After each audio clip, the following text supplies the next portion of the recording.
ਸ਼੍ਰੀ ਅਕਾਲ। ਤੁਸੀਂ ਵੇਖ ਰਹੇ ਹੋ ਟੀਵੀ ਪੰਜਾਬ ਤੇ ਮੈਂ ਹਾਂ ਤੁਹਾਡੇ ਨਾਲ ਇੰਦਰਪ੍ਰੀਤ ਕੌਰ ਪੰਨੂ। ਖਬਰਾਂ ਦੇ ਇਸ ਬੁਲੇਟਿਨ ਦੇ ਵਿੱਚ ਤੁਹਾਡਾ ਸਵਾਗਤ ਹੈ। ਸਭ ਤੋਂ ਪਹਿਲਾਂ ਨਜ਼ਰ ਮਾਰਦੇ ਹਾਂ ਅੱਜ ਦੀਆਂ ਚੋਣਵੀਆਂ ਖਬਰਾਂ ਦੇ ਉੱਪਰ। ਅਗਲੇ ਹਫਤੇ ਤੋਂ ਕੈਨੇਡਾ ਆ ਸਕਣਗੇ ਯਾਤਰੀ, ਜਾਣੋ ਕਿਹੜੀਆਂ ਗੱਲਾਂ ਦਾ ਖਿਆਲ ਰੱਖਣਾ ਜ਼ਰੂਰੀ। ਯਾਤਰੀਆਂ ਦੇ ਲਈ ਵੈਕਸੀਨ ਦੇ ਬਾਰੇ ਟਰੂਡੋ ਦਾ ਐਲਾਨ, ਦੱਸਿਆ ਕਦੋਂ ਲਾਗੂ ਕਰਨਗੇ ਵੈਕਸੀਨ ਪਾਸਪੋਰਟ। ਉਹ ਟੂਲ ਦਾ ਗੈਂਗਾ ਬਾਰੇ ਐਲਾਨ, ਸਰਕਾਰ ਬਣਨ ਤੇ ਕਰਨਗੇ ਸਖਤੀ। ਵਿਰੋਧੀ ਪਾਰਟੀਆਂ ਨੇ ਘੇਰਿਆ ਟਰੂਡੋ ਨੂੰ, ਟਰੂਡੋ ਨੇ ਚੋਣਾਂ ਦੇ ਬਾਰੇ ਆਖੀ ਵੱਡੀ ਗੱਲ। ਅਲਬਰਟਾ ਦਾ ਟੀਕੇ ਬਾਰੇ ਵੱਡਾ ਐਲਾਨ, ਟੀਕਾ ਲਗਵਾਉਣ ਤੇ ਮਿਲਣਗੇ $100। ਨੌਜਵਾਨਾਂ ਦੇ ਲਈ ਟੀਕਾ ਲਗਾਉਣਾ ਜ਼ਰੂਰੀ, ਵੱਧ ਰਹੇ ਮਾਮਲੇ ਬਣੇ ਚਿੰਤਾ ਦਾ ਵਿਸ਼ਾ। ਕੈਨੇਡਾ ਵੱਲੋਂ ਅਗਲੇ ਹਫਤੇ ਤੋਂ ਯਾਤਰੀਆਂ ਦਾ ਸਵਾਗਤ ਕੀਤਾ ਜਾਵੇਗਾ। ਜੀ ਹਾਂ, ਵੱਖ-ਵੱਖ ਦੇਸ਼ਾਂ ਤੋਂ ਯਾਤਰੀ ਕੈਨੇਡਾ ਦੇ ਵਿੱਚ 7 ਸਤੰਬਰ ਤੋਂ ਦਾਖਲ ਹੋ ਸਕਣਗੇ। ਇਹਨਾਂ ਯਾਤਰੀਆਂ ਦੇ ਕੋਵਿਡ-19 ਵੈਕਸੀਨ ਦੇ 2 ਡੋਜ਼ ਲੱਗੇ ਹੋਣੇ ਜ਼ਰੂਰੀ ਨੇ ਅਤੇ ਇਹਨਾਂ ਯਾਤਰੀਆਂ ਨੂੰ ਕੁਆਰੰਟੀਨ ਤੋਂ ਵੀ ਰਾਹਤ ਦਿੱਤੀ ਜਾਵੇਗੀ। ਭਾਰਤ ਦੇ ਨਾਲ ਕੈਨੇਡਾ ਵੱਲੋਂ 21 ਸਤੰਬਰ ਤੱਕ ਸਿੱਧੀਆਂ ਉਡਾਨਾਂ ਦੇ ਉੱਪਰ ਰੋਕ ਲਗਾਈ ਗਈ ਹੈ। ਇਸ ਦੇ ਕਾਰਨ ਜਿਹੜੇ ਭਾਰਤ ਤੋਂ ਆਉਣ ਵਾਲੇ ਯਾਤਰੀ ਨੇ ਉਹ ਤੀਸਰੇ ਦੇਸ਼ ਦੇ ਰਾਹੀਂ ਕੈਨੇਡਾ ਦੇ ਵਿੱਚ ਆ ਸਕਣਗੇ। ਕੈਨੇਡਾ ਆਉਣ ਵਾਲੇ ਯਾਤਰੀਆਂ ਦੇ ਲਈ ਖੁਸ਼ਖਬਰੀ ਸਾਹਮਣੇ ਆਈ ਹੈ, ਜਿੱਥੇ ਕੈਨੇਡਾ ਵੱਲੋਂ ਹੁਣ ਅਗਲੇ ਹਫ਼ਤੇ ਤੋਂ ਵੱਖ-ਵੱਖ ਦੇਸ਼ਾਂ ਦੇ ਯਾਤਰੀਆਂ ਦਾ ਸਵਾਗਤ ਕੀਤਾ ਜਾਵੇਗਾ। ਜੀ ਹਾਂ, 7 ਸਤੰਬਰ ਤੋਂ ਕੈਨੇਡਾ ਦੇ ਵਿੱਚ ਵਿਦੇਸ਼ੀ ਯਾਤਰੀ ਦਾਖਲ ਹੋ ਸਕਣਗੇ। ਇਸ ਦੇ ਵਾਸਤੇ ਉਹਨਾਂ ਨੂੰ ਹੁਣ 14 ਦਿਨਾਂ ਦੇ ਕੁਆਰੰਟੀਨ ਦੀ ਵੀ ਜ਼ਰੂਰਤ ਨਹੀਂ ਹੋਵੇਗੀ। ਕੈਨੇਡਾ ਸਰਕਾਰ ਵੱਲੋਂ ਪਹਿਲਾਂ ਹੀ ਸਪਸ਼ਟ ਕਰ ਦਿੱਤਾ ਗਿਆ ਸੀ ਕਿ 7 ਸਤੰਬਰ ਤੋਂ ਉਹ ਯਾਤਰੀ ਕੈਨੇਡਾ ਆ ਸਕਣਗੇ ਜਿਹੜੇ ਫੁੱਲੀ ਵੈਕਸੀਨੇਟਡ ਹਨ। ਜ਼ਿਕਰਯੋਗ ਹੈ ਕਿ ਮਾਰਚ ਮਹੀਨੇ ਤੋਂ ਹੀ ਕੈਨੇਡਾ ਵੱਲੋਂ ਯਾਤਰਾ ਸੰਬੰਧੀ ਪਾਬੰਦੀਆਂ ਲਗਾਈਆਂ ਗਈਆਂ ਅਤੇ ਹੁਣ ਉਹਨਾਂ ਵੱਲੋਂ ਇਹਨਾਂ ਪਾਬੰਦੀਆਂ ਦੇ ਵਿੱਚ ਰਾਹਤ ਦੇਣ ਦੀ ਸ਼ੁਰੂਆਤ ਕੀਤੀ ਗਈ ਹੈ। ਇਸ ਤੋਂ ਪਹਿਲਾਂ 9 ਅਗਸਤ ਤੋਂ ਫੁੱਲੀ ਵੈਕਸੀਨੇਟਡ ਅਮਰੀਕਨਸ ਨੂੰ ਗੈਰ ਜ਼ਰੂਰੀ ਯਾਤਰਾ ਦੇ ਲਈ ਕੈਨੇਡਾ ਆਉਣ ਦੀ ਇਜਾਜ਼ਤ ਦਿੱਤੀ ਗਈ ਅਤੇ ਹੁਣ 7 ਸਤੰਬਰ ਤੋਂ ਵਿਦੇਸ਼ੀ ਯਾਤਰੀ ਵੀ ਕੈਨੇਡਾ ਦਾਖਲ ਹੋ ਸਕਣਗੇ। ਇਸ ਦੇ ਨਾਲ ਹੀ public health agency of Canada ਵੱਲੋਂ ਇਹ ਵੀ ਜਾਣਕਾਰੀ ਦਿੱਤੀ ਗਈ ਹੈ ਕਿ ਜੇਕਰ ਕੈਨੇਡਾ ਦੇ ਵਿੱਚ ਕਰੋਨਾ ਵਾਇਰਸ ਦੇ ਹਾਲਾਤ ਵਿਗੜਦੇ ਨੇ ਤਾਂ ਉਹਨਾਂ ਵੱਲੋਂ ਇਸ ਫੈਸਲੇ ਦੇ ਉੱਪਰ ਦੁਬਾਰਾ ਵਿਚਾਰ ਕੀਤੀ ਜਾ ਸਕਦੀ ਹੈ। ਮੌਜੂਦਾ ਸਮੇਂ ਕੈਨੇਡਾ ਦੇ ਵਿੱਚ ਕਰੋਨਾ ਦੀ ਚੌਥੀ ਲਹਿਰ ਦਾ ਪ੍ਰਭਾਵ ਦੇਖਿਆ ਜਾ ਰਿਹਾ ਹੈ, ਜਿੱਥੇ ਹੁਣ ਇੱਕ ਵਾਰ ਫਿਰ ਤੋਂ ਕਰੋਨਾ ਵਾਇਰਸ ਦੇ ਮਾਮਲੇ ਵਧਣ ਲੱਗੇ ਨੇ।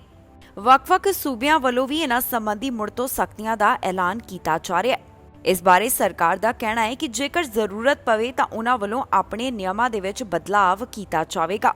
ਹੁਣ ਤੁਹਾਡੇ ਨਾਲ ਜਾਣਕਾਰੀ ਸਾਂਝੀ ਕਰਦੇ ਹਾਂ ਕਿ ਤੁਸੀਂ ਕੈਨੇਡਾ ਦੇ ਵਿੱਚ ਬਤੌਰ ਯਾਤਰੀ ਕਿਵੇਂ ਆ ਸਕਦੇ ਹੋ। ਵਿਦੇਸ਼ੀ ਯਾਤਰੀਆਂ ਨੂੰ ਕੈਨੇਡਾ ਦਾਖਲ ਹੋਣ ਅਤੇ ਕੁਆਰੰਟੀਨ ਤੋਂ ਰਾਹਤ ਦੇ ਲਈ ਕਈ ਸ਼ਰਤਾਂ ਨੂੰ ਪੂਰਾ ਕਰਨਾ ਹੋਵੇਗਾ। ਕੈਨੇਡਾ ਆਉਣ ਵਾਲੇ ਯਾਤਰੀ ਫੁੱਲੀ ਵੈਕਸੀਨੇਟਡ ਹੋਣੇ ਚਾਹੀਦੇ ਨੇ। ਉਹਨਾਂ ਦੇ ਕੋਵਿਡ-19 ਵੈਕਸੀਨ ਦੀ ਦੂਸਰੀ ਡੋਜ਼ ਯਾਤਰਾ ਦੇ 14 ਦਿਨ ਪਹਿਲਾਂ ਲੱਗੀ ਹੋਣੀ ਚਾਹੀਦੀ ਹੈ। ਨਾਲ ਹੀ ਕੈਨੇਡਾ ਪਹੁੰਚਣ ਤੋਂ 72 ਘੰਟਿਆਂ ਦੇ ਅੰਦਰ ਯਾਤਰੀਆਂ ਨੂੰ ਅਰਾਈਵ ਕੈਨ ਐਪ ਦੇ ਉੱਪਰ ਆਪਣੀ ਵੈਕਸੀਨੇਸ਼ਨ ਸੰਬੰਧਿਤ ਡਾਕੂਮੈਂਟ ਅਪਲੋਡ ਕਰਨੇ ਹੋਣਗੇ। ਜਿਹੜੇ ਬਾਰਡਰ ਦੇ ਰਾਹੀਂ ਕੈਨੇਡਾ ਦਾਖਲ ਹੋਣਗੇ, ਇੱਥੇ ਇਹ ਵੀ ਦੱਸਣਯੋਗ ਹੈ ਕਿ ਕੈਨੇਡਾ ਵੱਲੋਂ ਭਾਰਤ ਤੋਂ ਆਉਣ ਵਾਲੀਆਂ ਸਿੱਧੀਆਂ ਉਡਾਨਾਂ ਦੇ ਉੱਪਰ 21 ਸਤੰਬਰ ਅਤੇ ਮੋਰੋਕੋ ਤੋਂ ਆਉਣ ਵਾਲੀਆਂ ਉਡਾਨਾਂ ਦੇ ਉੱਪਰ 29 ਸਤੰਬਰ ਤੱਕ ਪਾਬੰਦੀ ਲਗਾਈ ਹੈ। ਹੁਣ ਇਹਨਾਂ ਦੇਸ਼ਾਂ ਤੋਂ ਆਉਣ ਵਾਲੇ ਜਿਹੜੇ ਯਾਤਰੀ ਹਨ ਉਹਨਾਂ ਨੂੰ ਤੀਸਰੇ ਦੇਸ਼ ਦੇ ਰਾਹੀਂ ਕੈਨੇਡਾ ਆਉਣਾ ਹੋਵੇਗਾ, ਜਿੱਥੇ ਉਹਨਾਂ ਵੱਲੋਂ ਕਿਸੇ ਤੀਸਰੇ ਦੇਸ਼ ਤੋਂ ਹਾਸਲ ਕੀਤੀ ਕੋਵਿਡ-19 ਦੀ ਨੈਗੇਟਿਵ ਰਿਪੋਰਟ ਦਿਖਾਉਣੀ ਹੋਵੇਗੀ। ਇਸੇ ਦੌਰਾਨ ਜਿਹੜੇ ਬਿਨਾਂ ਵੈਕਸੀਨ ਹਾਸਲ ਕੀਤੇ ਬੱਚੇ ਹਨ ਉਹ ਆਪਣੇ ਫੁੱਲੀ ਵੈਕਸੀਨੇਟਡ ਮਾਂ-ਬਾਪ ਦੇ ਨਾਲ ਕੈਨੇਡਾ ਦਾਖਲ ਹੋ ਸਕਦੇ ਨੇ। ਜਿਨ੍ਹਾਂ ਦੀ ਉਮਰ 12 ਸਾਲ ਜਾਂ ਫਿਰ ਇਸ ਤੋਂ ਵੱਧ ਹੈ, ਉਹਨਾਂ ਬੱਚਿਆਂ ਨੇ ਜੇਕਰ ਵੈਕਸੀਨ ਹਾਸਲ ਨਹੀਂ ਕੀਤੀ ਤਾਂ ਉਹਨਾਂ ਨੂੰ ਕੁਆਰੰਟੀਨ ਕਰਨਾ ਹੋਵੇਗਾ। ਫੈਡਰਲ ਵੈਕਸੀਨ ਪਾਸਪੋਰਟ ਸਿਸਟਮ ਸੰਬੰਧੀ ਪ੍ਰਧਾਨ ਮੰਤਰੀ ਜਸਟਿਨ ਟਰੂਡੋ ਦਾ ਬਿਆਨ ਸਾਹਮਣੇ ਆਇਆ ਹੈ। ਪ੍ਰਧਾਨ ਮੰਤਰੀ ਜਸਟਿਨ ਟਰੂਡੋ ਦਾ ਕਹਿਣਾ ਹੈ ਕਿ ਜੇਕਰ ਕੈਨੇਡਾ ਦੇ ਵਿੱਚ ਉਹਨਾਂ ਦੀ ਸਰਕਾਰ ਬਣਦੀ ਹੈ ਤਾਂ ਉਹਨਾਂ ਵੱਲੋਂ ਇਸ ਸਿਸਟਮ ਦਾ ਐਲਾਨ ਕੀਤਾ ਜਾਵੇਗਾ। ਇਸ ਦੌਰਾਨ ਪ੍ਰਧਾਨ ਮੰਤਰੀ ਜਸਟਿਨ ਟਰੂਡੋ ਨੇ ਹੋਰ ਕੀ ਕਿਹਾ, ਜਾਣਕਾਰੀ ਦੇਵਾਂਗੇ ਇਸ ਖਬਰ ਦੇ ਵਿੱਚ। ਪ੍ਰਧਾਨ ਮੰਤਰੀ ਜਸਟਿਨ ਟਰੂਡੋ ਵੱਲੋਂ ਫੈਡਰਲ ਵੈਕਸੀਨ ਪਾਸਪੋਰਟ ਸੰਬੰਧੀ ਅੱਜ ਵੱਡਾ ਐਲਾਨ ਕੀਤਾ ਗਿਆ। ਪ੍ਰਧਾਨ ਮੰਤਰੀ ਜਸਟਿਨ ਟਰੂਡੋ ਦਾ ਕਹਿਣਾ ਹੈ ਕਿ ਜੇਕਰ ਕੈਨੇਡਾ ਦੇ ਵਿੱਚ ਉਹਨਾਂ ਦੀ ਮੁੜ ਤੋਂ ਸਰਕਾਰ ਬਣਦੀ ਹੈ ਤਾਂ ਉਹਨਾਂ ਵੱਲੋਂ ਅੰਤਰਰਾਸ਼ਟਰੀ ਯਾਤਰੀਆਂ ਦੇ ਵਾਸਤੇ ਕੋਵਿਡ-19 ਵੈਕਸੀਨ ਪਾਸਪੋਰਟ ਲਿਆਂਦਾ ਜਾਵੇਗਾ। ਟਰੂਡੋ ਦਾ ਕਹਿਣਾ ਹੈ ਕਿ ਕਈ ਪ੍ਰੋਵਿੰਸਸ ਦੇ ਵੱਲੋਂ ਪਹਿਲਾਂ ਹੀ ਇਸ ਸੰਬੰਧੀ ਐਲਾਨ ਕਰ ਦਿੱਤਾ ਗਿਆ ਹੈ ਤੇ ਉਹਨਾਂ ਵੱਲੋਂ ਫੈਡਰਲ ਵੈਕਸੀਨ ਪਾਸਪੋਰਟ ਕੁਝ ਮਹੀਨੇ ਜਾਂ ਫਿਰ ਸਾਲ ਦੌਰਾਨ ਲਿਆਂਦਾ ਜਾਵੇਗਾ। ਇਸ ਤੋਂ ਪਹਿਲਾਂ ਪਿਛਲੇ ਹਫ਼ਤੇ ਹੀ ਪ੍ਰਧਾਨ ਮੰਤਰੀ ਜਸਟਿਨ ਟਰੂਡੋ ਵੱਲੋਂ ਕਿਹਾ ਗਿਆ ਸੀ ਕਿ ਉਹਨਾਂ ਵੱਲੋਂ ਵੈਕਸੀਨ ਪਾਸਪੋਰਟ ਸਿਸਟਮ ਸੰਬੰਧੀ ਵੱਖ-ਵੱਖ ਪ੍ਰੋਵਿੰਸਸ ਦੇ ਲਈ $1 ਬਿਲੀਅਨ ਦਿੱਤੇ ਜਾਣਗੇ। ਦੱਸਣਯੋਗ ਹੈ ਕਿ ਚੋਣਾਂ ਤੋਂ ਪਹਿਲਾਂ ਮੈਂਡੇਟਰੀ ਵੈਕਸੀਨੇਸ਼ਨ ਨੂੰ ਲੈ ਕੇ ਚਰਚਾ ਹੋ ਰਹੀ ਹੈ, ਜਿੱਥੇ ਪ੍ਰਧਾਨ ਮੰਤਰੀ ਜਸਟਿਨ ਟਰੂਡੋ ਵੱਲੋਂ ਕੰਜ਼ਰਵੇਟਿਵ ਪਾਰਟੀ ਦੇ ਲੀਡਰ ਦੇ ਉੱਪਰ ਵੀ ਇਸ ਸੰਬੰਧੀ ਨਿਸ਼ਾਨੇ ਸਾਧੇ ਜਾ ਰਹੇ ਨੇ। ਅੱਜ ਪ੍ਰਧਾਨ ਮੰਤਰੀ ਜਸਟਿਨ ਟਰੂਡੋ ਵੱਲੋਂ ਹੋਰ ਕਿਹੜੀ ਗੱਲ ਕਹੀ ਗਈ ਹੈ, ਆਓ ਤੁਹਾਨੂੰ ਸੁਣਾਉਂਦੇ ਹਾਂ। The people won't show up if they don't feel safe. And that's not good for business. It just goes to show that vaccines don't only matter because they protect you, they also matter because they get our economy on track to rebuild. Alors c'est vraiment important de continuer d'aller de l'avant avec les vaccins. La position de M. O'Toole, c'est pas seulement mauvais pour vous et votre famille, c'est mauvais pour l'économie. Here in Ontario, you've made it clear that you want a proof of vaccination system to keep you safe and to get everyone back to better days faster. Well, I'm right there with you. We'll even foot the bill for provinces and territories to roll out strong vaccination-proof programs, because that's real leadership, and that makes a real difference. It's no coincidence that right after we made that commitment, Premier Ford finally stepped up. And I think we all know that that wouldn't have happened with Erin O'Toole sitting across the table from Doug Ford. What Mr. O'Toole is doing isn't leadership. He's applying that same logic, one that's beholden to special interest groups, to his other choices as well, not just vaccines. Promising the gun lobby to make assault weapons legal again, and then misleading Canadians about his position. Allowing his MPs to introduce anti-choice legislation and standing by while over 80 members of his caucus restrict a woman's voice to choose. Ripping up a $10 a day childcare agreements that we've signed right across the country. Conservative party ਦੇ leader ਐਰਿਨ ਓਟੂਲ ਅੱਜ gang ਸੰਬੰਧੀ ਬੋਲਦੇ ਹੋਏ ਨਜ਼ਰ ਆਏ ਨੇ, ਜਿੱਥੇ ਉਹਨਾਂ ਵੱਲੋਂ ਗਨ ਕ੍ਰਾਈਮ ਦੀ ਗੱਲ ਕੀਤੀ ਗਈ ਹੈ। ਉਹਨਾਂ ਦੱਸਿਆ ਹੈ ਕਿ ਜੇਕਰ ਕੈਨੇਡਾ ਦੇ ਵਿੱਚ ਉਹਨਾਂ ਦੀ ਸਰਕਾਰ ਬਣਦੀ ਹੈ ਤਾਂ ਉਹਨਾਂ ਵੱਲੋਂ ਇਸ ਸੰਬੰਧੀ ਸਖਤ ਕਦਮ ਚੁੱਕੇ ਜਾਣਗੇ। ਕੰਜ਼ਰਵੇਟਿਵ ਪਾਰਟੀ ਦੇ ਲੀਡਰ ਐਰਿਨ ਓਟੂਲ ਵੱਲੋਂ ਅੱਜ ਕਿਹਾ ਗਿਆ ਹੈ ਕਿ ਜੇਕਰ ਕੈਨੇਡਾ ਦੇ ਵਿੱਚ ਉਹਨਾਂ ਦੀ ਸਰਕਾਰ ਬਣੀ ਤਾਂ ਉਹਨਾਂ ਵੱਲੋਂ ਗਨ ਕ੍ਰਾਈਮ ਰੋਕਣ ਦੇ ਵਾਸਤੇ ਪੈਨਲਟੀਜ਼ ਦੇ ਵਿੱਚ ਵਾਧਾ ਕੀਤਾ ਜਾਵੇਗਾ। ਐਰਿਨ ਓਟੂਲ ਅੱਜ ਆਪਣੇ ਚੋਣ ਪ੍ਰਚਾਰ ਦੌਰਾਨ ਮੌਂਟਰੀਅਲ ਦੇ ਵਿੱਚ ਸਨ, ਜਿੱਥੇ ਉਹਨਾਂ ਵੱਲੋਂ ਇਸ ਸੰਬੰਧੀ ਜਾਣਕਾਰੀ ਸਾਂਝੀ ਕੀਤੀ ਗਈ ਹੈ। ਇਸ ਦੌਰਾਨ ਉਹਨਾਂ ਵੱਲੋਂ ਕਈ ਹਾਈ ਪ੍ਰੋਫਾਈਲ ਸ਼ੂਟਿੰਗਸ ਦਾ ਵੀ ਜ਼ਿਕਰ ਕੀਤਾ ਗਿਆ ਅਤੇ ਉਹਨਾਂ ਨੇ ਦੱਸਿਆ ਹੈ ਕਿ ਜੇਕਰ ਉਹਨਾਂ ਦੀ ਕੈਨੇਡਾ ਦੇ ਵਿੱਚ ਸਰਕਾਰ ਬਣੀ ਤਾਂ ਉਹਨਾਂ ਵੱਲੋਂ ਕਿਹੜੇ ਸਖਤ ਕਦਮ ਚੁੱਕੇ ਜਾਣਗੇ। ਓਟੂਲ ਦਾ ਕਹਿਣਾ ਹੈ ਕਿ ਉਹਨਾਂ ਵੱਲੋਂ ਪ੍ਰਾਈਵੇਟ ਸੈਕਟਰ ਦੇ ਨਾਲ ਕੰਮ ਕੀਤਾ ਜਾਵੇਗਾ ਤਾਂ ਕਿ ਉਹਨਾਂ ਵੱਲੋਂ ਕੁਝ ਅਜਿਹੇ ਪ੍ਰੋਗਰਾਮ ਤਿਆਰ ਕੀਤੇ ਜਾਣ ਜਿਸ ਦੇ ਨਾਲ ਲੋਕ ਗੈਂਗਸ ਨੂੰ ਛੱਡ ਦੇਣ।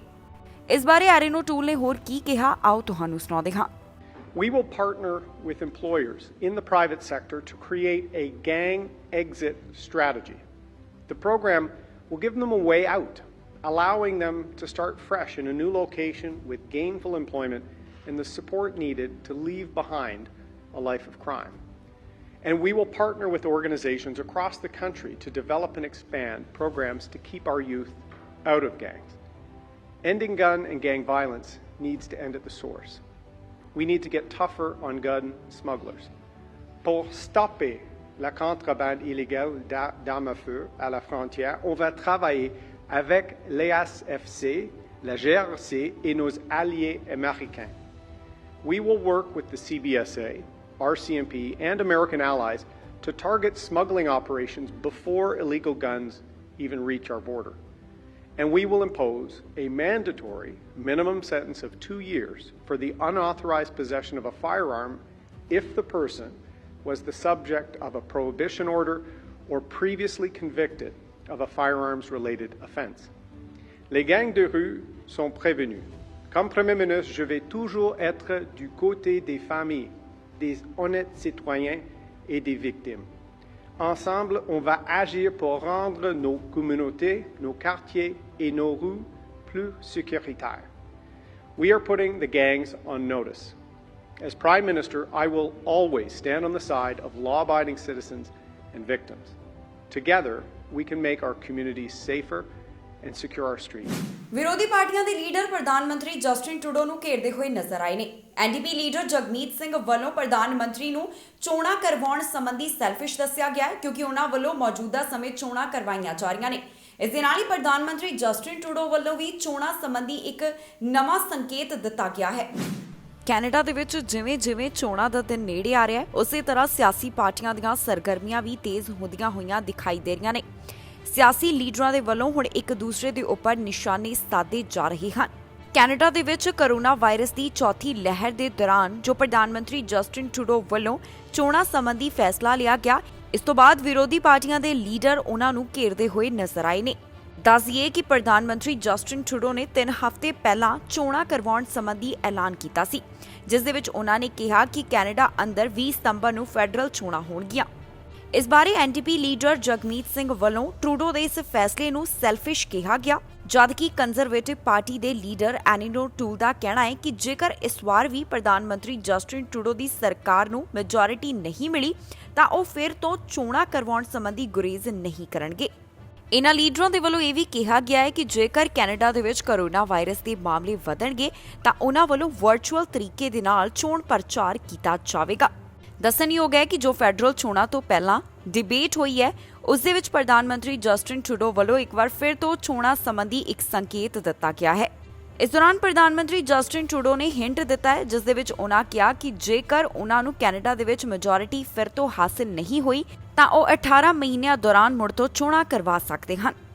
ਜਾਣਕਾਰੀ ਦੇ ਲਈ ਦੱਸ ਦਈਏ ਕਿ ਫ੍ਰੈਂਚ ਭਾਸ਼ਾ ਦੇ ਵਿੱਚ ਹੋਈ ਪਹਿਲੀ ਡਿਬੇਟ ਟੀਵੀ ਨੈਟਵਰਕ TVA ਵੱਲੋਂ ਕਰਵਾਈ ਗਈ, ਜਿਸ ਦੇ ਵਿੱਚ Liberal party, conservative party, NDP party ਅਤੇ ਬਲੌਕ ਕਿਊਬੈਕ ਪਾਰਟੀ ਦੇ ਲੀਡਰ ਆਮੋ ਸਾਹਮਣੇ ਨਜ਼ਰ ਆਏ।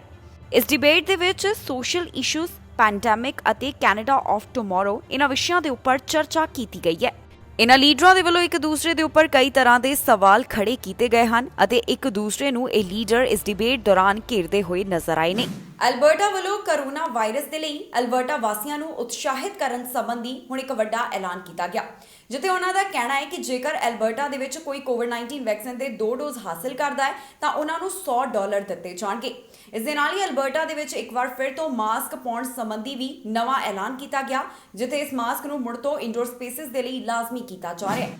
ਅਲਬਰਟਾ ਵੱਲੋਂ ਕੋਵਿਡ-19 ਵੈਕਸੀਨ ਦੇ ਲਈ ਅਲਬਰਟਾ ਵਾਸੀਆਂ ਨੂੰ ਉਤਸ਼ਾਹਿਤ ਕਰਨ ਸੰਬੰਧੀ ਇੱਕ ਵੱਡਾ ਐਲਾਨ ਕੀਤਾ ਗਿਆ, ਜਿਸ ਦੇ ਮੁਤਾਬਕ ਜਿਹੜੇ ਅਲਬਰਟਾ ਵਾਸੀ ਕੋਵਿਡ-19 ਵੈਕਸੀਨ ਦੇ 2 ਡੋਜ਼ ਹਾਸਲ ਕਰਨਗੇ ਉਹਨਾਂ ਨੂੰ $100 ਦਾ ਇਨਸੈਂਟਿਵ ਦਿੱਤਾ ਜਾਵੇਗਾ। ਅਲਬਰਟਾ ਦੇ ਪ੍ਰੀਮੀਅਰ ਵੱਲੋਂ ਅੱਜ ਐਲਾਨ ਕੀਤਾ ਗਿਆ, ਜਿਸ ਦੇ ਵਿੱਚ ਉਹਨਾਂ ਨੇ ਕਿਹਾ ਹੈ ਕਿ ਜਿਹੜੇ ਅਲਬਰਟਾ ਵਾਸੀ ਕੋਵਿਡ-19 ਵੈਕਸੀਨ ਦੇ 2 ਡੋਜ਼ ਹਾਸਲ ਕਰਨਗੇ ਉਹਨਾਂ ਨੂੰ $100 ਦਿੱਤੇ ਜਾਣਗੇ।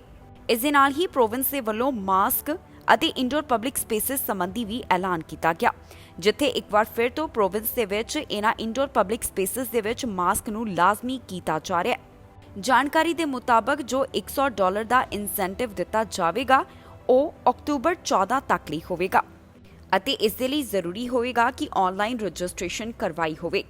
ਇਸ ਦੇ ਨਾਲ ਹੀ ਅਲਬਰਟਾ ਦੇ ਪ੍ਰੀਮੀਅਰ ਵੱਲੋਂ ਜਾਣਕਾਰੀ ਦਿੱਤੀ ਗਈ ਹੈ ਕਿ ਸ਼ਨੀਵਾਰ ਤੋਂ ਰੈਸਟੋਰੈਂਟ, ਕੈਫੇ, ਬਾਰ, ਪਬ, ਨਾਈਟ ਕਲੱਬਸ ਇਹਨਾਂ ਥਾਵਾਂ ਦੇ ਉੱਪਰ 10 ਵਜੇ ਤੋਂ ਬਾਅਦ ਐਲਕੋਹਲ ਸਰਵ ਨਹੀਂ ਕੀਤੀ ਜਾਵੇਗੀ। ਇਸ ਦੇ ਨਾਲ ਹੀ ਅਨਵੈਕਸੀਨੇਟਡ ਅਲਬਰਟਾ ਵਾਸੀਆਂ ਦੇ ਲਈ ਵੀ ਪਾਬੰਦੀਆਂ ਦਾ ਐਲਾਨ ਕੀਤਾ ਗਿਆ ਹੈ। ਇੰਡੋਰ ਸੋਸ਼ਲ ਗੈਦਰਿੰਗ ਦੇ ਵਿੱਚ 10 ਜਾਣੇ ਹੀ ਸ਼ਾਮਲ ਹੋ ਸਕਣਗੇ। ਇਸ ਦੇ ਨਾਲ ਹੀ ਇੰਪਲੋਇਰਸ ਨੂੰ ਰਿਟਰਨ ਟੂ ਵਰਕ ਪਲਾਨਸ ਨੂੰ ਪੌਜ਼ ਕਰਨ ਸੰਬੰਧੀ ਵੀ ਕਿਹਾ ਗਿਆ ਹੈ। ਪ੍ਰੀਮੀਅਰ ਦਾ ਕਹਿਣਾ ਹੈ ਕਿ ਜੇਕਰ ਕਰਮਚਾਰੀ ਕੰਮ ਵਾਲੀ ਥਾਂ ਦੇ ਉੱਪਰ ਜਾਣੀ ਕਿ ਲੋਕੇਸ਼ਨ ਦੇ ਉੱਪਰ ਕੰਮ ਕਰਨਗੇ ਤਾਂ ਉਹਨਾਂ ਦੇ ਲਈ ਇੰਡੋਰ ਸੈਟਿੰਗਸ ਦੇ ਵਿੱਚ ਮਾਸਕ ਪਾਉਣਾ ਲਾਜ਼ਮੀ ਹੋਵੇਗਾ। ਦੱਸ ਦਈਏ ਕਿ ਅਲਬਰਟਾ ਦੇ ਵਿੱਚ ਡੈਲਟਾ ਵੇਰੀਐਂਟ ਅਤੇ ਕੋਰੋਨਾ ਵਾਇਰਸ ਦੀ ਚੌਥੀ ਲਹਿਰ ਨੂੰ ਧਿਆਨ ਵਿੱਚ ਰੱਖਦਿਆਂ ਇੱਕ ਵਾਰ ਫਿਰ ਤੋਂ ਸਖਤੀਆਂ ਦਾ ਐਲਾਨ ਕੀਤਾ ਗਿਆ। ਮੌਜੂਦਾ ਸਮੇਂ ਅਲਬਰਟਾ ਦੇ ਵਿੱਚ 70% ਦੀ ਆਬਾਦੀ ਵੱਲੋਂ ਕੋਵਿਡ-19 ਵੈਕਸੀਨ ਦੇ 2 ਡੋਜ਼ ਹਾਸਲ ਕੀਤੇ ਗਏ ਹਨ, ਪਰ ਇੱਥੇ ਜਿਨ੍ਹਾਂ ਵੱਲੋਂ ਅਜੇ ਕੋਵਿਡ-19 ਵੈਕਸੀਨ ਹਾਸਲ ਨਹੀਂ ਕੀਤੀ ਗਈ ਉਹਨਾਂ ਨੂੰ ਲੈ ਕੇ ਲਗਾਤਾਰ ਚਿੰਤਾ ਦਾ ਪ੍ਰਗਟਾਵਾ ਕੀਤਾ ਜਾ ਰਿਹਾ ਹੈ। ਦੱਸਣਯੋਗ ਹੈ ਕਿ ਅਲਬਰਟਾ ਹੀ ਨਹੀਂ ਬਲਕਿ ਬਾਕੀ ਪ੍ਰੋਵਿੰਸਸ ਦੇ ਵੱਲੋਂ ਵੀ ਮਾਸਕ ਸੰਬੰਧੀ ਐਲਾਨ ਕੀਤੇ ਜਾ ਰਹੇ ਨੇ ਤੇ ਨਾਲ ਹੀ ਫਿਰ ਤੋਂ ਕੁਝ ਪਾਬੰਦੀਆਂ ਨੂੰ ਵੀ ਲਾਗੂ ਕੀਤਾ ਜਾ ਰਿਹਾ ਹੈ ਤਾਂ ਕਿ ਕੋਰੋਨਾ ਵਾਇਰਸ ਅਤੇ ਕੋਰੋਨਾ ਦੀ ਚੌਥੀ ਲਹਿਰ ਦੇ ਪ੍ਰਭਾਵ ਨੂੰ ਕਾਬੂ ਦੇ ਵਿੱਚ ਰੱਖਿਆ ਜਾਵੇ। ਕੈਨੇਡਾ ਦੇ ਵਿੱਚ ਜੋ ਲਗਾਤਾਰ ਕੋਰੋਨਾ ਵਾਇਰਸ ਦੇ ਮਾਮਲੇ ਵਧ ਰਹੇ ਹਨ, ਇਸ ਨੂੰ ਲੈ ਕੇ ਚਿੰਤਾ ਦਾ ਪ੍ਰਗਟਾਵਾ ਕੀਤਾ ਜਾ ਰਿਹਾ ਹੈ। ਡਾਕਟਰ ਟੀਮ ਦਾ ਕਹਿਣਾ ਹੈ ਕਿ ਜੇਕਰ ਹਾਲਾਤ ਅਜਿਹੇ ਹੀ ਰਹਿੰਦੇ ਨੇ ਤਾਂ ਫਿਰ ਰੋਜ਼ਾਨਾ ਕਾਫੀ ਜ਼ਿਆਦਾ ਮਾਮਲੇ ਸਾਹਮਣੇ ਆ ਸਕਦੇ ਹਨ। ਇਸ ਦੇ ਬਾਰੇ ਡਾਕਟਰ ਟੀਮ ਦਾ ਕਹਿਣਾ ਹੈ ਕਿ ਜੇਕਰ ਕੈਨੇਡਾ ਦੇ ਵਿੱਚ ਕੋਰੋਨਾ ਵਾਇਰਸ ਦੇ ਹਾਲਾਤਾਂ ਨੂੰ ਕਾਬੂ ਦੇ ਵਿੱਚ ਕਰਨਾ ਹੈ, ਚੌਥੀ ਲਹਿਰ ਦੇ ਪ੍ਰਭਾਵ ਨੂੰ ਰੋਕਣਾ ਹੈ ਤਾਂ ਜ਼ਰੂਰੀ ਹੈ ਕਿ ਨੌਜਵਾਨ ਕੋਵਿਡ-19 ਵੈਕਸੀਨ ਹਾਸਲ ਕਰਨ। ਕੈਨੇਡਾ ਦੇ ਵਿੱਚ ਕੋਰੋਨਾ ਵਾਇਰਸ ਦੇ ਵਾਧੇ ਮਾਮਲਿਆਂ ਨੂੰ ਧਿਆਨ ਵਿੱਚ ਰੱਖਦਿਆਂ ਅੱਜ chief public health officer doctor Theresa Tam ਵੱਲੋਂ ਕੁਝ ਖਾਸ ਗੱਲਾਂ ਸਾਂਝੀਆਂ ਕੀਤੀਆਂ ਗਈਆਂ ਹਨ। ਡਾਕਟਰ ਟੇਮ ਵੱਲੋਂ ਦੱਸਿਆ ਗਿਆ ਹੈ ਕਿ ਕਿਵੇਂ ਕੈਨੇਡਾ ਦੇ ਵਿੱਚ ਕੋਰੋਨਾ ਦੀ ਚੌਥੀ ਲਹਿਰ ਦੇ ਪ੍ਰਭਾਵ ਨੂੰ ਘੱਟ ਕੀਤਾ ਜਾਵੇਗਾ।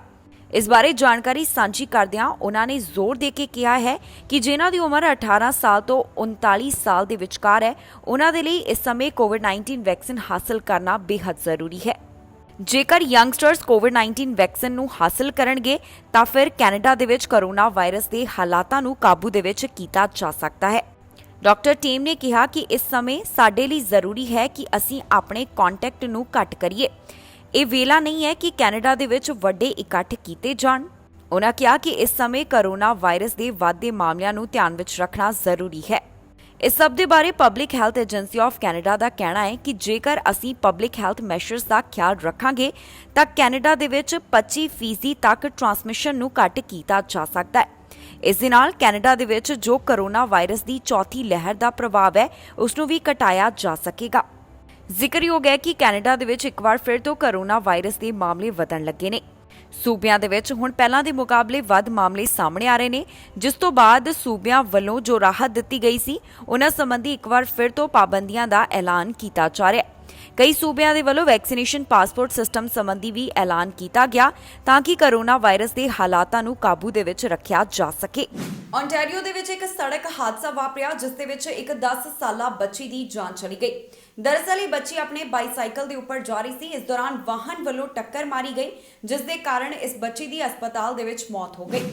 ਮਾਮਲਾ ontario ਤੋਂ ਸਾਹਮਣੇ ਆਇਆ ਹੈ, ਜਿੱਥੇ 10 ਸਾਲ ਦੀ ਬੱਚੀ ਨੂੰ ਇੱਕ ਵਾਹਨ ਵੱਲੋਂ ਟੱਕਰ ਮਾਰੀ ਗਈ, ਜਿਸ ਤੋਂ ਬਾਅਦ ਇਸ ਬੱਚੀ ਦੀ ਹੁਣ ਮੌਤ ਹੋ ਗਈ ਹੈ। ਜਾਣਕਾਰੀ ਦੇ ਮੁਤਾਬਕ ਇਹ ਹਾਦਸਾ ਵੌਨ ਖੇਤਰ ਦੇ ਥੌਰਨਹਿਲ ਵੁੱਡਸ ਦੇ ਵਿੱਚ ਵਾਪਰਿਆ, ਜਿੱਥੇ ਇੱਕ 10 ਸਾਲਾ ਬੱਚੀ ਆਪਣੇ ਬਾਈਸਾਈਕਲ ਦੇ ਉੱਪਰ ਜਾ ਰਹੀ ਸੀ। ਇਸੇ ਦੌਰਾਨ ਇੱਕ ਵਾਹਨ ਵੱਲੋਂ ਇਸ ਬੱਚੀ ਨੂੰ ਟੱਕਰ ਮਾਰੀ ਗਈ ਅਤੇ ਇਸ ਬੱਚੀ ਦੀ ਹਸਪਤਾਲ ਦੇ ਵਿੱਚ ਮੌਤ ਹੋ ਗਈ। ਜੋ ਇੱਕ news release York regional police ਵੱਲੋਂ ਸਾਂਝੀ ਕੀਤੀ ਗਈ ਹੈ, ਉਸ ਦੇ ਵਿੱਚ ਉਹਨਾਂ ਪੁਸ਼ਟੀ ਕੀਤੀ ਕਿ ਹਸਪਤਾਲ ਦੇ ਵਿੱਚ ਬੱਚੀ ਦੀ ਮੌਤ ਹੋਈ ਹੈ। ਇਸ ਸਮੇਂ York regional police major collision investigation unit ਦੇ ਨਾਲ ਇਨਵੈਸਟੀਗੇਟਰਸ ਦੇ ਵੱਲੋਂ ਇਸ ਘਟਨਾ ਸੰਬੰਧੀ ਜਾਂਚ ਪੜਤਾਲ ਕੀਤੀ ਜਾ ਰਹੀ ਹੈ। ਉਹਨਾਂ ਦੱਸਿਆ ਕਿ ਇਹ ਘਟਨਾ 10:45 ਦੇ ਕਰੀਬ ਵਾਪਰੀ ਹੈ, ਜਿੱਥੇ ਪੁਲਿਸ ਦਾ ਕਹਿਣਾ ਹੈ ਕਿ ਇਸ ਬੱਚੀ ਦੇ ਬਾਈਸਾਈਕਲ ਨੂੰ ਇੱਕ ਚਿੱਟੇ ਰੰਗ ਦੇ ਵਾਹਨ ਵੱਲੋਂ ਟੱਕਰ ਮਾਰੀ ਗਈ ਹੈ। ਇਹ ਵਾਹਨ ਇੱਕ 33 ਸਾਲਾ ਵਿਅਕਤੀ ਵੱਲੋਂ ਚਲਾਇਆ ਜਾ ਰਿਹਾ ਸੀ। ਇਸ ਵਾਹਨ ਦਾ ਡਰਾਈਵਰ ਘਟਨਾ ਵਾਲੀ ਥਾਂ ਦੇ ਉੱਪਰ ਹੀ ਮੌਜੂਦ ਸੀ, ਪਰ ਅਜੇ ਤੱਕ ਪੁਲਿਸ ਨੂੰ ਇਹ ਸਪਸ਼ਟ ਨਹੀਂ ਹੋ ਸਕਿਆ ਕਿ ਇਹ ਹਾਦਸਾ ਕਿਵੇਂ ਵਾਪਰਿਆ। ਫਿਲਹਾਲ ਪੁਲਿਸ ਵੱਲੋਂ ਇਸ ਮਾਮਲੇ ਦੀ ਪੜਤਾਲ ਕੀਤੀ ਜਾ ਰਹੀ ਹੈ। ਅਜੇ ਉਹਨਾਂ ਵੱਲੋਂ ਲੜਕੀ ਦਾ ਨਾਮ ਜਨਤਕ ਨਹੀਂ ਕੀਤਾ ਗਿਆ। ਅਮਰੀਕਾ ਦੀਆਂ ਕਈ ਸਟੇਟਸ ਦੇ ਵਿੱਚ ਹੁਰੀਕੇਨ ਦਾ ਅਸਰ ਦੇਖਣ ਨੂੰ ਮਿਲ ਰਿਹਾ ਹੈ, ਜਿਸ ਦੇ ਕਾਰਨ ਕਈ ਲੋਕਾਂ ਦੀ ਜਾਨ ਵੀ ਜਾ ਚੁੱਕੀ ਹੈ। ਇਸ ਦੇ ਨਾਲ ਹੀ ਅਮਰੀਕਾ ਤੋਂ ਕੋਰੋਨਾ ਵਾਇਰਸ ਦੇ ਨਾਲ ਜੁੜੀ ਹੋਈ ਵੀ ਅਪਡੇਟ ਸਾਹਮਣੇ ਆਈ ਹੈ। ਕਿਹੜੀਆਂ ਖਾਸ ਖਬਰਾਂ ਸਨ ਅਮਰੀਕਾ ਤੋਂ ਅੱਜ ਦਾ ਦਿਨ, ਜਾਣਕਾਰੀ ਦੇਵਾਂਗੇ ਇਸ ਖਬਰ ਦੇ ਵਿੱਚ। ਅਮਰੀਕਾ ਦੇ ਵਿੱਚ ਹੁਰੀਕੇਨ ਈਦਾ ਦਾ ਅਸਰ ਦੇਖਣ ਨੂੰ ਮਿਲ ਰਿਹਾ ਹੈ। 6 ਸਟੇਟਸ ਦੇ ਵਿੱਚ 46 ਮੌਤਾਂ ਇਸ ਦੇ ਕਾਰਨ ਹੋ ਚੁੱਕੀਆਂ ਹਨ। ਜਿਹੜੀਆਂ ਜਗ੍ਹਾਵਾਂ ਦੇ ਉੱਪਰ ਪਾਣੀ ਜਮ੍ਹਾਂ ਹੋਇਆ ਹੈ, ਕਮਿਊਨਿਟੀਜ਼ ਦੇ ਵੱਲੋਂ ਹੁਣ ਇਹਨਾਂ ਨੂੰ ਸਾਫ਼ ਕਰਨ ਦੀ ਕੋਸ਼ਿਸ਼ ਕੀਤੀ ਜਾ ਰਹੀ ਹੈ। ਅਮਰੀਕਾ ਦੇ ਵਿੱਚ ਇਸ ਹੁਰੀਕੇਨ ਦੇ ਕਾਰਨ ਜੋ ਮੌਤਾਂ ਹੋਈਆਂ ਹਨ, ਉਹਨਾਂ ਦੇ ਵਿੱਚੋਂ ਜ਼ਿਆਦਾ ਜਾਨਾਂ ਨਿਊ ਜਰਸੀ ਦੇ ਵਿੱਚੋਂ ਗਈਆਂ। ਨਿਊਯਾਰਕ ਸ਼ਹਿਰ ਦੇ ਵਿੱਚੋਂ ਜਿਨ੍ਹਾਂ ਲੋਕਾਂ ਦੀ ਇਸ ਦੇ ਕਾਰਨ ਜਾਨ ਗਈ ਹੈ, ਉਹਨਾਂ ਵਿੱਚੋਂ ਜ਼ਿਆਦਾਤਰ ਬੇਸਮੈਂਟ ਦੇ ਵਿੱਚੋਂ ਮਿਲੇ। ਇਸ ਦੇ ਨਾਲ ਹੀ ਅਮਰੀਕਾ ਤੋਂ ਕੋਰੋਨਾ ਵਾਇਰਸ ਦੇ ਨਾਲ ਜੁੜਿਆ ਹੋਇਆ ਇੱਕ ਸਰਵੇ ਸਾਹਮਣੇ ਆਇਆ ਹੈ, ਜਿਸ ਦੇ ਮੁਤਾਬਕ 16 ਸਾਲ ਅਤੇ ਇਸ ਤੋਂ ਵੱਧ ਉਮਰ ਵਾਲਿਆਂ ਦੇ ਵਿੱਚੋਂ 80% ਅਮਰੀਕਨਸ ਦੀ ਕੋਰੋਨਾ ਵਾਇਰਸ ਦੇ ਖਿਲਾਫ ਇਮਿਊਨਿਟੀ ਬਣ ਚੁੱਕੀ ਹੈ। ਇਹਨਾਂ ਵਿੱਚੋਂ ਜ਼ਿਆਦਾਤਰ ਅਜਿਹੇ ਹਨ ਜਿਨ੍ਹਾਂ ਵੱਲੋਂ ਕੋਵਿਡ-19 ਵੈਕਸੀਨ ਹਾਸਲ ਕੀਤੀ ਗਈ। ਦੱਸ ਦਈਏ ਕਿ the centers for disease control and prevention ਦੇ ਵੱਲੋਂ ਬਲੱਡ ਡੋਨੇਸ਼ਨਸ ਦੇ ਨਾਲ ਸੰਬੰਧਿਤ ਇੱਕ ਸਰਵੇ ਕਰਵਾਇਆ ਗਿਆ।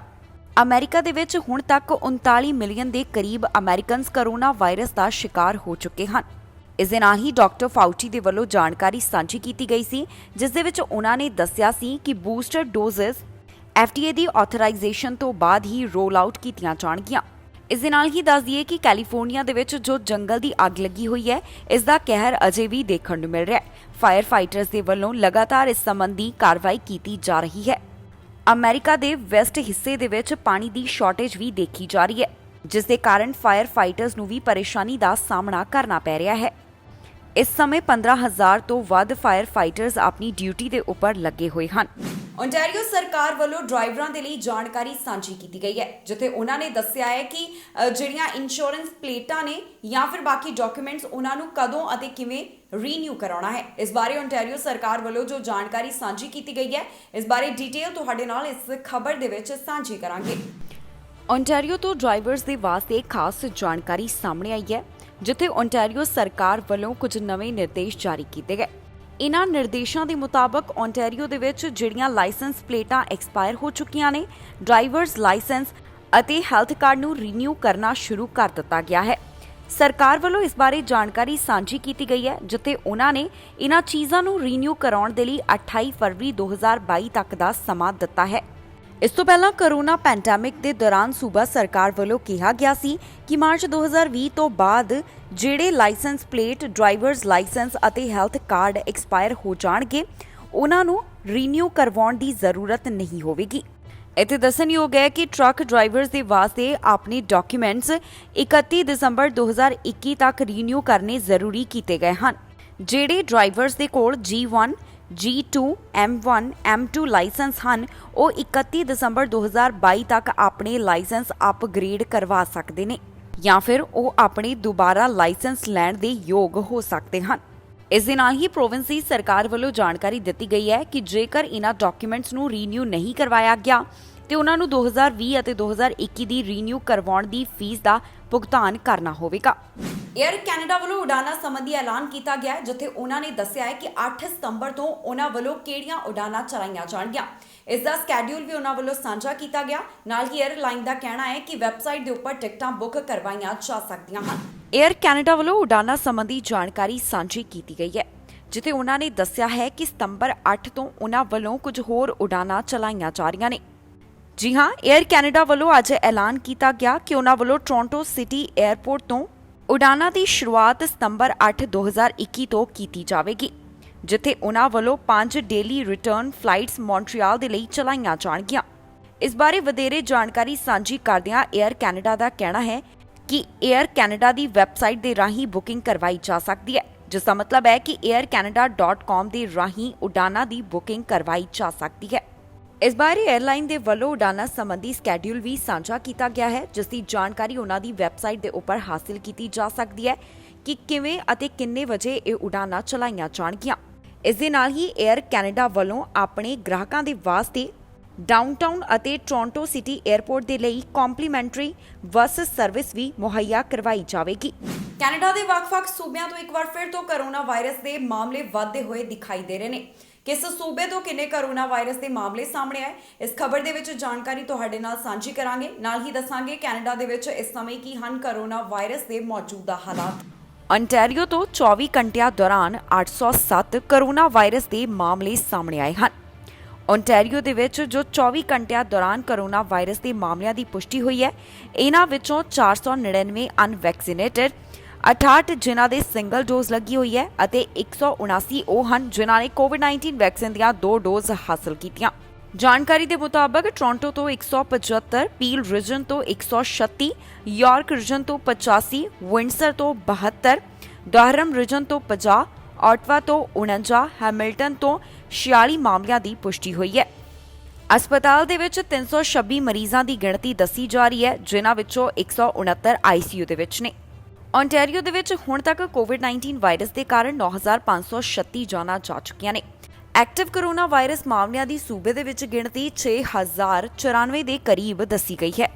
ਜਾਣਕਾਰੀ ਦੇ ਮੁਤਾਬਕ ਇਸ ਪ੍ਰੋਵਿੰਸ ਦੇ ਵਿੱਚ 76.8% ਦੀ ਆਬਾਦੀ ਵੱਲੋਂ ਕੋਵਿਡ-19 ਵੈਕਸੀਨ ਦੇ 2 ਡੋਜ਼ ਹਾਸਲ ਕੀਤੇ ਗਏ ਹਨ।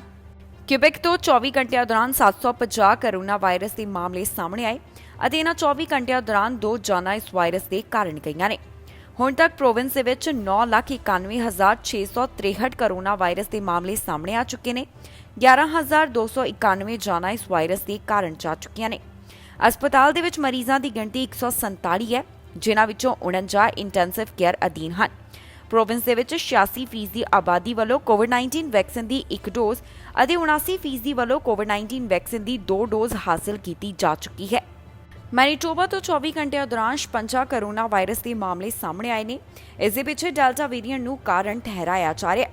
ਮੈਨੀਟੋਬਾ ਦੇ ਵਿੱਚ ਜੋ ਕੋਰੋਨਾ ਵਾਇਰਸ ਦੇ ਮਾਮਲੇ ਵਧ ਰਹੇ ਹਨ, ਇਸ ਦੇ ਪਿੱਛੇ ਡੈਲਟਾ ਵੇਰੀਐਂਟ ਨੂੰ ਕਾਰਨ ਦੱਸਿਆ ਜਾ ਰਿਹਾ ਹੈ। ਕੈਨੇਡਾ ਤੋਂ ਹੁਣ ਤੱਕ 1.5 ਮਿਲੀਅਨ ਤੋਂ ਵੱਧ ਕੋਰੋਨਾ ਵਾਇਰਸ ਦੇ ਮਾਮਲੇ ਦਰਜ ਕੀਤੇ ਜਾ ਚੁੱਕੇ ਨੇ। 26,991 ਜਾਨਾਂ ਇਸ ਵਾਇਰਸ ਦੇ ਕਾਰਨ ਜਾ ਚੁੱਕੀਆਂ ਨੇ। ਇਸ ਦੇ ਨਾਲ ਹੀ ਕੈਨੇਡਾ ਦੇ ਵਿੱਚ 1.4 ਮਿਲੀਅਨ ਤੋਂ ਵੱਧ ਰਿਕਵਰਡ ਮਾਮਲਿਆਂ ਦੀ ਗਿਣਤੀ ਹੈ। ਇਸ ਦੇ ਨਾਲ ਹੀ ਜਾਂਦੇ ਇੱਕ ਵਾਰ ਫਿਰ ਤੋਂ ਨਜ਼ਰ ਮਾਰਦੇ ਹਾਂ ਅੱਜ ਦੀਆਂ ਚੋਣਵੀਆਂ ਖਬਰਾਂ ਦੇ ਉੱਪਰ। ਅਗਲੇ ਹਫਤੇ ਤੋਂ ਕੈਨੇਡਾ ਆ ਸਕਣਗੇ ਯਾਤਰੀ, ਜਾਣੋ ਕਿਹੜੀਆਂ ਗੱਲਾਂ ਦਾ ਖਿਆਲ ਰੱਖਣਾ ਜ਼ਰੂਰੀ। ਯਾਤਰੀਆਂ ਦੇ ਲਈ ਵੈਕਸੀਨ ਦੇ ਬਾਰੇ ਟਰੂਡੋ ਦਾ ਐਲਾਨ, ਦੱਸਿਆ ਕਦੋਂ ਲਾਗੂ ਕਰਨਗੇ ਵੈਕਸੀਨ ਪਾਸਪੋਰਟ। ਉਹ ਟੂਲ ਦਾ ਗੈਂਗਾ ਬਾਰੇ ਐਲਾਨ, ਸਰਕਾਰ ਬਣਨ ਤੇ ਕਰਨਗੇ ਸਖਤੀ। ਵਿਰੋਧੀ ਪਾਰਟੀਆਂ ਨੇ ਘੇਰਿਆ ਟਰੂਡੋ ਨੂੰ, ਟਰੂਡੋ ਨੇ ਚੋਣਾਂ ਦੇ ਬਾਰੇ ਆਖੀ ਵੱਡੀ ਗੱਲ। ਅਲਬਰਟਾ ਦਾ ਟੀਕੇ ਬਾਰੇ ਵੱਡਾ ਐਲਾਨ, ਟੀਕਾ ਲਗਵਾਉਣ ਤੇ ਮਿਲਣਗੇ $100। ਨੌਜਵਾਨਾਂ ਦੇ ਲਈ ਟੀਕਾ ਲਗਾਉਣਾ ਜ਼ਰੂਰੀ, ਵੱਧ ਰਹੇ ਮਾਮਲੇ ਬਣੇ ਚਿੰਤਾ ਦਾ ਵਿਸ਼ਾ। ਖਬਰਾਂ ਦੇ ਇਸ ਬੁਲੇਟਿਨ ਦੇ ਵਿੱਚ ਇੰਨਾ ਹੀ। ਨਵੀਆਂ ਤੇ ਤਾਜ਼ੀਆਂ ਖਬਰਾਂ ਲੈ ਕੇ ਫਿਰ ਤੋਂ ਹਾਜ਼ਰ ਹੋਵਾਂਗੇ। ਫਿਲਹਾਲ ਮੈਨੂੰ ਇੰਦਰਪ੍ਰੀਤ ਕੌਰ ਪੰਨੂ ਨੂੰ ਦਿਓ ਇਜਾਜ਼ਤ ਤੇ ਤੁਸੀਂ ਵੇਖਦੇ ਰਹੋ ਟੀਵੀ ਪੰਜਾਬ।